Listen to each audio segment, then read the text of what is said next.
Okay, let's start with what our correspondent Joe Khalil was just saying. Russian President Vladimir Putin again referencing nuclear weapons on Friday. Now that he's reiterated his possible willingness to launch such an attack once again, how should the U.S. respond?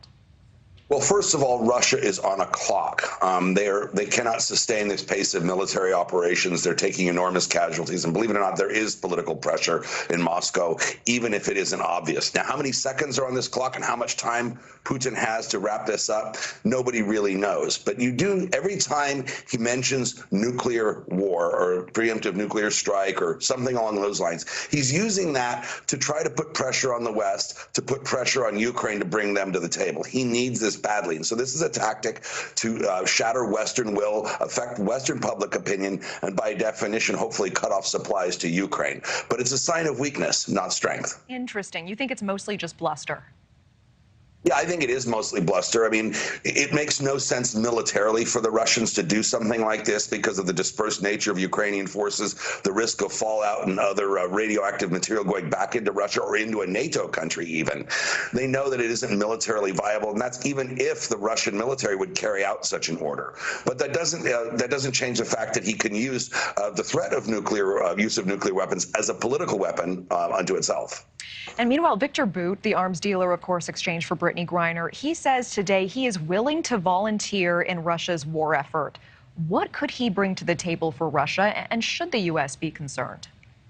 I'll bet he is willing to. I mean, he's not going. The first thing they did with him is put him on Russian TV to crow about this, and the Russians see this as a victory, and they're portraying it as such in their media that I follow very, very closely.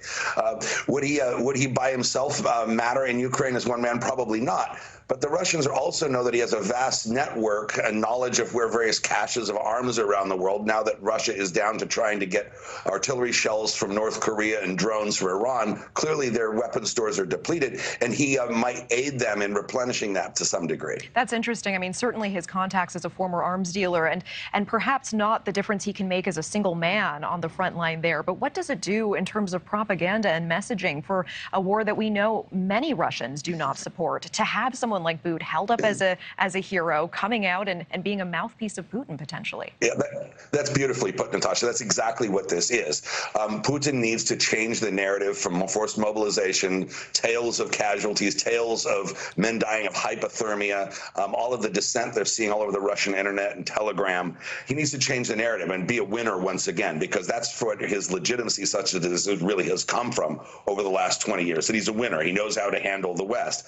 And now he's going to crow out this, saying, hey, we got our #1 guy back who's super important to us and it can help us, in exchange for a basketball player got caught with a gram of cannabis. The problem here is that this creates now it's open season on Americans throughout the world, now that, especially in Russia, now that they know that the Biden administration can be bent this way. I hear that concern. And in just about 20 seconds, can I ask, we spoke to Bout's lawyer yesterday on the show, and he certainly framed Bout as a family man who is retired. He said absolutely no risk to America. What do you make of the picture he painted? Well, first of all, there's been lots of family men that have caused problems throughout the world. Just the fact the man loves his wife and kids doesn't make you a good person, not a menace. So obviously he's doing his lawyerly duty to try to frame this for his client.